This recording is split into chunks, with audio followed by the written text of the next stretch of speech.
दूसरा sentence would have plus verb 3 हो, तो आपको समझना है कि वो हमारा थर्ड कंडीशनल सेंटेंस है। और ये थर्ड कंडीशनल वाला सेंटेंस भी आपको हाइपोथेटिकल सिचुएशन में ले जाता है, मतलब कि अनरियल थॉट्स जो हैं इसमें आते हैं। जैसे अगर हम बोलें if I had studied harder I would have got a job, मतलब कि अगर हम मेहनत किए होते, अगर हम कड़ी मेहनत किए होते तो अभी मेरे पास जॉब होता। Good morning everyone, this is me Shubham Kumar, your ESL teacher. तो आज का जो हमारा क्लास है उसमें हम सीखेंगे कंडीशनल सेंटेंस के बारे में। तो इससे पहले कि हम कंडीशनल सेंटेंस के बारे में समझें, चलिए समझते हैं कि कंडीशनल सेंटेंस होता क्या है। तो जैसा कि आप नाम से समझते हैं, कंडीशनल सेंटेंस मतलब ये जो शब्द हैं वो कंडीशन से बने हुए हैं, जो कि एक एडजेक्टिव है। तो जो कंडीशनल सेंटेंस ऐसे सेंटेंसेस को कहते हैं जहां पर कोई कंडीशन हो। कंडीशन का मतलब होता है शर्त। जैसे एग्जांपल्स अगर हम बोलें कि अगर मैं वहां जाता हूं तो मैं उससे मिलूंगा, तो यहां पर क्या है, एक कंडीशन है कि अगर मैं वहां जाता हूं तो मैं उससे मिलूंगा। तो यहां पर क्या है, कंडीशन अप्लाई हो रहा है। तो ऐसे सारे ही सेंटेंसेस जो है वो कंडीशनल सेंटेंस कहते हैं।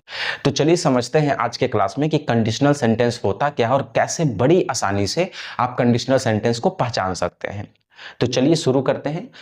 तो जो कंडीशनल सेंटेंस होते हैं उसके दो पार्ट होते हैं, एक होता है इफ क्लॉज और एक होता है मेन क्लॉज। इफ क्लॉज इसलिए कहा जाता है इसको क्योंकि जितने भी सेंटेंस होते हैं इफ क्लॉजेज में वो इफ से स्टार्ट होते हैं, if.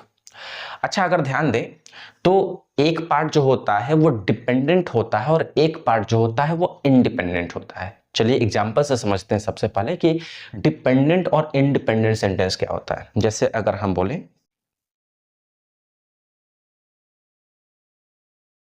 if you come to me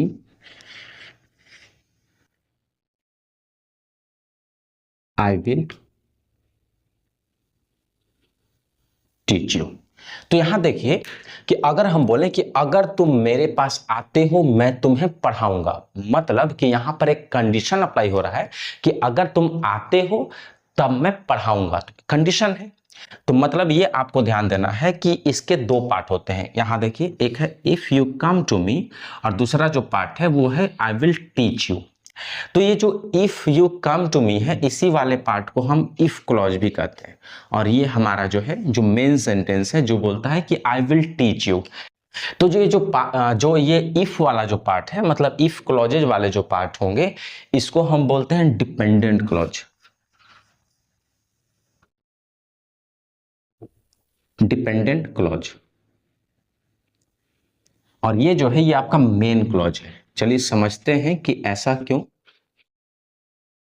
कि एक का नाम जो है वो डिपेंडेंट क्लॉज पड़ा और एक का मेन क्लॉज, या इसको आप इंडिपेंडेंट क्लॉज भी बोल सकते हैं। इंडिपेंडेंट।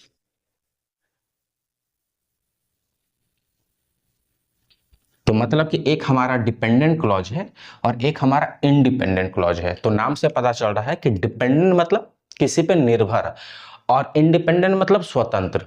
तो इसको चलिए हिंदी में समझते हैं, हिंदी करके समझते हैं कि इफ यू कम टू। तो अगर आप सेंटेंस पे ध्यान दें तो एक सेंटेंस जो है बोलता है कि अगर तुम मेरे पास आते हो तो क्या। यहां पर तो ये क्लियर नहीं हो रहा है कि अगर तुम मेरे पास आते हो तो क्या। तो अगर जहां पर क्लियर ना हो कि आने के बाद या किसी घटना के आगे क्या, तो उस वैसे सेंटेंसेस को हम डिपेंडेंट सेंटेंस कहते हैं। जबकि अगर आप दूसरे सेंटेंस पे ध्यान दें तो वो बोलता है कि मैं तुम्हें पढ़ाऊंगा, क्लियर है, मैं तुम्हें पढ़ाऊंगा। याद रखिएगा, जो डिपेंडेंट सेंटेंस होता है उसको अपना कंप्लीट मीनिंग देने के लिए इंडिपेंडेंट वाले सेंटेंस पे डिपेंड करना पड़ता है। यही रीजन है कि इसको हम डिपेंडेंट और इसको हम इंडिपेंडेंट कहते हैं। सो मेन रूप से हमारे पास 5 प्रकार के कंडीशनल सेंटेंस होते हैं, जैसे zero conditional, first conditional, second conditional, third conditional and the last one is the mixed conditional sentence. तो अब ये समझते हैं कि इन पांचों ही कंडीशनल सेंटेंसेस को आप कैसे, किस प्रकार से आइडेंटिफाई कीजिएगा और इसका स्ट्रक्चर्स क्या होता है। बहुत ही आसान तरीके से आप इन कंडीशनल सेंटेंसेस को पहचान सकते हैं। जैसे चलिए शुरुआत करते हैं जीरो कंडीशनल सेंटेंस के साथ।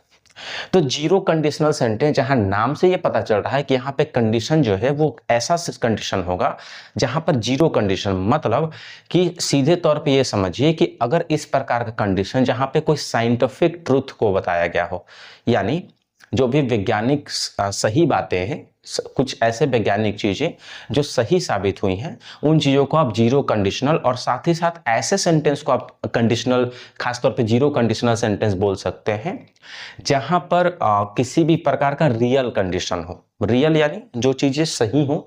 जैसे अगर हम बोलें कि अगर हम बर्फ को पिघलाते हैं तो ये पानी बनता है, सही बात है, ये बिल्कुल साइंटिफिक ट्रूथ है, साइंटिफिक प्रूवल मेथड है, रियल है।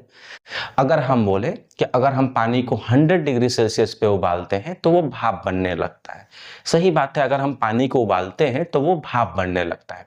तो यहाँ पर ये दोनों ही जो एग्जाम्पल हम बताएं, ये दोनों ही एग्जाम्पल जो है वो जीरो कंडीशनल सेंटेंस के हैं।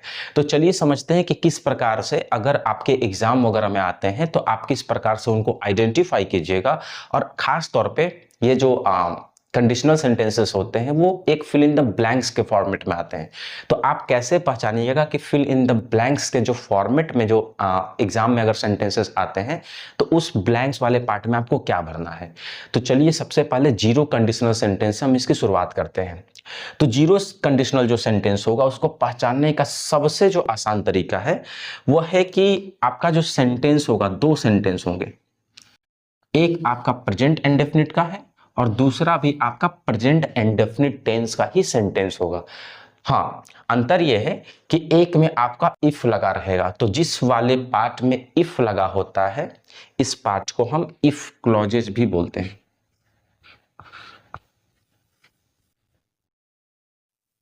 If clauses. और ये जो पार्ट है, ये सेकेंड वाला, इसको हम मेन पार्ट, इसको हम मेन क्लॉज बोलते हैं। सेकेंड वाले पार्ट को हम मेन क्लॉज बोलते हैं। अच्छा, इसी मेन क्लॉज को हम प्रिंसिपल क्लॉज भी कहते हैं, क्योंकि ओवरऑल जो मुख्य एक सेंटेंस में जो मेन जो मोटिव है वो कहने का काम ये मेन पार्ट ही करता है। जैसे अगर हम समझते हैं कि if we boil water it turns into steam. अगर हम पानी को उबालते हैं तो वो भाप में बदलता है। यहां देखिए एग्जांपल लिखा है कि if you boil water it turns into steam. सही बात है, बिल्कुल साइंटिफिक चीजें हैं, रियल चीजें हैं कि अगर आप पानी को उबालिएगा तो वो क्या बनेगा, वो भाप में बनेगा। तो मतलब कि यहां पर कंडीशन तो है कि कब पानी भाप में बदलेगा, जब आप उसको उबालिएगा, जब आप उसको गर्म कीजिए। आइए अब हम फर्स्ट कंडीशनल सेंटेंस के बारे में समझते हैं। आई होप कि आपको जीरो कंडीशनल सेंटेंस जो है वो समझ में आ गया होगा। इन केस अगर कोई भी किसी भी प्रकार के कंडीशनल सेंटेंस में अगर आपको कोई भी समस्या प्रॉब्लम होता है तो आप मुझे कमेंट सेक्शन में कमेंट कर सकते हैं। अब आते हैं फर्स्ट कंडीशनल सेंटेंस। तो जो फर्स्ट कंडीशनल सेंटेंस होगा उसमें आपको याद रखना है कि एक जो सेंटेंस होगा वो प्रेजेंट इंडेफिनिट का होगा और दूसरा जो पार्ट होगा वो फ्यूचर इंडेफिनिट का होगा। मतलब कि जो इफ क्लॉजेज है, इफ वाला जो पार्ट है, ये पार्ट इफ वाला जो पार्ट है वो हमेशा आपका प्रेजेंट इंडेफिनिट टेंस में होगा, और ये जो फ्यूचर इंडेफिनिट वाला है जो कि मेन क्लॉज कहलाता है ये हमेशा फ्यूचर टेंस में होगा। तो याद रखेंगे कि जो फर्स्ट कंडीशनल सेंटेंस है उसमें एक जो सेंटेंस होगा वो प्रेजेंट इंडेफिनिट का होगा और एक आपका फ्यूचर इंडेफिनिट का होगा। मतलब जो इफ क्लॉजेज वाले जो पार्ट है वो आपका प्रेजेंट इंडेफिनिट का होगा, और जो मेन क्लॉज है, देखिए इस वाले पार्ट को हम मेन क्लॉज बोलते हैं। तो ये सारे ही पार्ट्स इधर वाले हमारे मेन क्लॉज है। तो ये मेन जो क्लॉज है वो आपका फ्यूचर इंडेफिनिट टेंस का होगा। मतलब चलिए अब एग्जांपल्स, अच्छा ये भी जो जिस प्रकार से जो जीरो कंडीशनल सेंटेंस जो है वो रियल सिचुएशन को बताता है, उसी प्रकार से फर्स्ट वाला भी जो है कंडीशनल सेंटेंस वो रियल सिचुएशन को बताएगा। जैसे लेट्स से कि हम प्रेजेंट में रहकर किसी फ्यूचर में किसी चीज के बारे में हम प्लानिंग कर रहे हैं। दूसरा एग्जांपल देखिए, अगर हम बोलें कि if the sun shines I will go on picnic.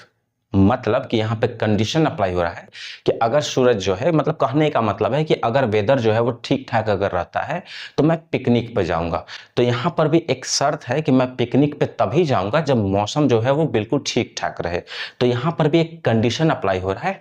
तो अगर आपको फर्स्ट कंडीशनल सेंटेंस को पहचानना है तो बहुत ही आसान तरीका है कि एक जो सेंटेंस का जो पार्ट होगा वो प्रेजेंट इंडेफिनिट का होगा और दूसरा जो है वो फ्यूचर इंडेफिनिट का। एग्जांपल से समझते हैं, जैसे if you work hard you will get success. मतलब कि अगर आप कड़ी मेहनत करते हैं तो आप सक्सेस हो जाएंगे। तो यहाँ पर कंडीशन अप्लाई है।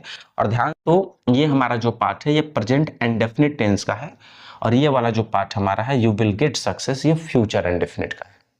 तो चलिए आगे बढ़ते हैं और समझते हैं सेकेंड कंडीशनल सेंटेंस। अच्छा, एक चीज नोट कीजिएगा कि जो जीरो कंडीशनल, जो फर्स्ट कंडीशनल है, ये रियल कंडीशन को बताता है। मतलब कि वो चीजें जो सही में हुई हो या जो होने वाली हो या जिसकी वजह से कुछ चीजें जो है वो हो सकती है, तो वो सेंटेंसेस जो है वो जीरो कंडीशनल होगा या फिर वो फर्स्ट कंडीशनल होगा। मतलब कि जो रियल वाले जो सेंटेंसेस होते हैं वो जीरो और केवल फर्स्ट कंडीशनल सेंटेंस में ही आते हैं। अब आते हैं second conditional sentence. Second conditional जो है, जो सेकेंड कंडीशनल जो सेंटेंस होता है वो आपको हाइपोथेटिकल, मतलब कि एक ऐसी जगह पर, एक ऐसे सोच में ले जाता है जो शायद संभव नहीं हो। और इसमें एक चीज ध्यान देंगे कि इसका जो वर्ब होगा वो हमेशा प्लुरल फॉर्म का होगा। जैसे अगर हम बोलें कि if I were a prime minister I would change the law in education. मतलब कि अगर मैं प्राइम मिनिस्टर होता तो मैं जो भी कानून है शिक्षा को लेकर मैं उसे बदलता। मतलब कि ये एक हाइपोथेटिकल सिचुएशन है कि एक खास प्रकार की परिस्थिति अगर होती तो मैं एक खास प्रकार की चीजें करता। तो मतलब कि ऐसी चीजें जो है वो अनरियल है। लेट से अगर हम बोले कि इफ आई वर यू, अगर मैं तुम्हारी जगह होता तो उससे बात करता, तो I would talk to her. तो यहां पर भी एक कंडीशन अप्लाई हो रहा है जो कि हाइपोथेटिकल और अनरियल है। क्यों अनरियल है? क्योंकि हम आपकी जगह कभी आ नहीं सकते हैं। हम कभी अभी जो है प्राइम मिनिस्टर है नहीं, बट उस सिचुएशन के बारे में हम सोचकर एक पर्टिकुलर डिसीजन जो है उसके बारे में हम बात कर रहे हैं। तो इस प्रकार के जो सेंटेंसेस होते हैं उनको हम सेकेंड कंडीशनल सेंटेंस बोलते हैं। तो मतलब अब आपको ध्यान देना है कि अगर वो सेकेंड कंडीशनल सेंटेंस होगा तो पहला जो पार्ट है यानी इफ क्लॉजेज जो है वो पास्ट एंड डेफिनिट का होगा, उसके बाद वुड प्लस वर्ब वन। तो पहले ही आप लोगों को हम पढ़ा चुके हैं कि जो जितने भी मोडाल ऑक्सिलरी वर्ब होते हैं अगर वो प्योर फॉर्म में है, मतलब अगर उसके साथ कुछ भी नहीं जुड़ा हुआ है, तो उसके साथ बेस फॉर्म ऑफ वर्ब यानी वर्ब वन का यूज होता है। तो अगर इस प्रकार के अगर आपको स्ट्रक्चर मिलता है कि if plus past and definite मतलब सब्जेक्ट प्लस वर्ब टू, तो उसके बाद आपको वुड प्लस वर्ब वन लगाना है। इस प्रकार से फिल इन द ब्लैंक्स जो है वो बड़ी आसानी से आप बना सकते हैं। जैसे if I were a prime minister, if I were a prime minister I would bring change in education system. मतलब कि अगर मैं प्राइम मिनिस्टर होता तो शिक्षा व्यवस्था में मैं बदलाव लाता। तो अब यहां ध्यान देंगे तो बहुत सारे ऐसे लोग कंफ्यूजन में होंगे कि यार ये जो वाज और वर है ये तो हमने पास्ट जो है वो कॉन्टिन्यूअस टेंस में पढ़ा है। तो चलिए बताते हैं कि ये पास्ट कॉन्टिन्यूअस टेंस का नहीं है, क्योंकि ये कंटिन्यूटी को नहीं बता रहा है। एक्चुअली ये इज एम आर का पास्ट फॉर्म है जो कि वाज वर होता है। जिस प्रकार से हैज हैव का पास्ट फॉर्म जो है वो हैड होता है, विल का आपका वुड होता है, शैल का शुड होता है, मे का माइट होता है, उसी प्रकार से ये इज एम आर का पास्ट फॉर्म जो है वो वाज वर वाला वर है। तो चलिए अब जो है हम थर्ड कंडीशनल सेंटेंस में चलते हैं और समझते हैं कि थर्ड कंडीशनल सेंटेंस को आप कैसे पहचानिएगा।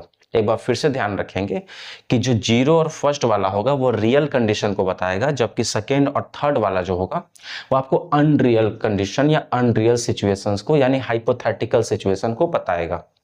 अब समझते हैं कि थर्ड कंडीशनल को आप कैसे पहचानिएगा। तो अगर एक सेंटेंस आपका पास्ट परफेक्ट का हो, मतलब subject plus had plus three वाला हो, और दूसरा sentence would have plus verb three हो, तो आपको समझना है कि वो हमारा थर्ड कंडीशनल सेंटेंस है। और ये थर्ड कंडीशनल वाला सेंटेंस भी आपको हाइपोथेटिकल सिचुएशन में ले जाता है, मतलब कि अनरियल थॉट्स जो हैं इसमें आते हैं। जैसे अगर हम बोलें if I had studied harder I would have got a job. मतलब कि अगर हम मेहनत किए होते, अगर हम कड़ी मेहनत किए होते तो अभी मेरे पास जॉब होता। तो यहाँ पर एक हाइपोथेटिकल, एक अनरियल कंडीशन जो है, जो इमेजिनरी की तरह काम कर रहा है, इस सेंटेंस को हम थर्ड कंडीशनल कहते हैं। अच्छा, जो थर्ड कंडीशनल सेंटेंस होगा उसमें ध्यान देंगे कि इसमें एक्चुअली रिग्रेटफुल मोमेंट जो होता है, यानी जो पछतावा वाला जो क्षण होता है वो दिखाई देता है कि अगर हम ऐसा किए होते तो आज हम ये होते या मेरे पास ये होता।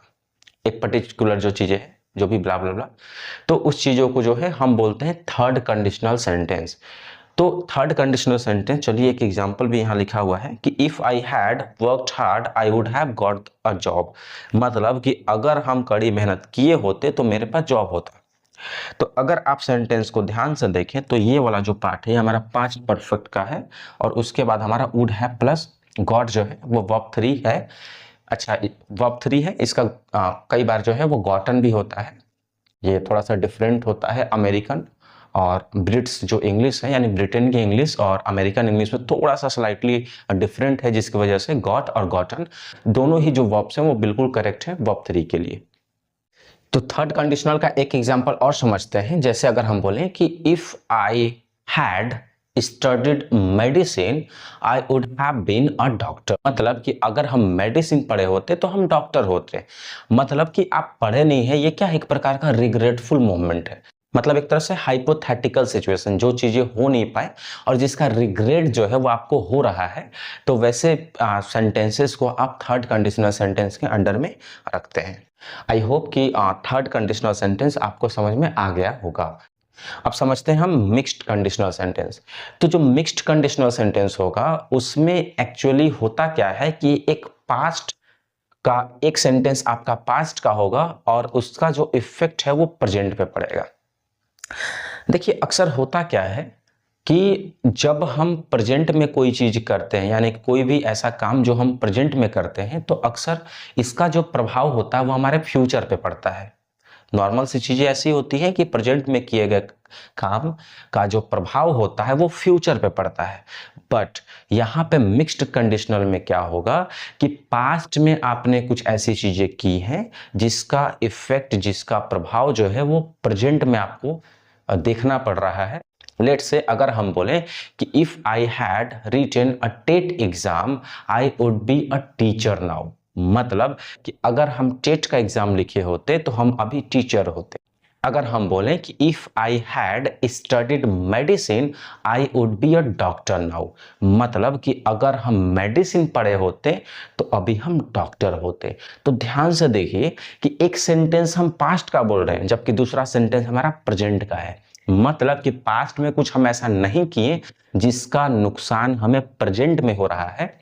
तो ऐसे सेंटेंस को हम मिक्स्ड कंडीशनल सेंटेंस बोलते हैं। तो आई होप कि आपको कंडीशनल सेंटेंस समझ में आ गया होगा। तो नेक्स्ट वीडियो में हम लोग कंडीशनल सेंटेंस से रिलेटेड एक टेस्ट लेंगे तो और देखेंगे कि आपने कंडीशनल सेंटेंस को कितना समझा। So before ending this video, I just want to say a warm thank to our viewers and our subscribers.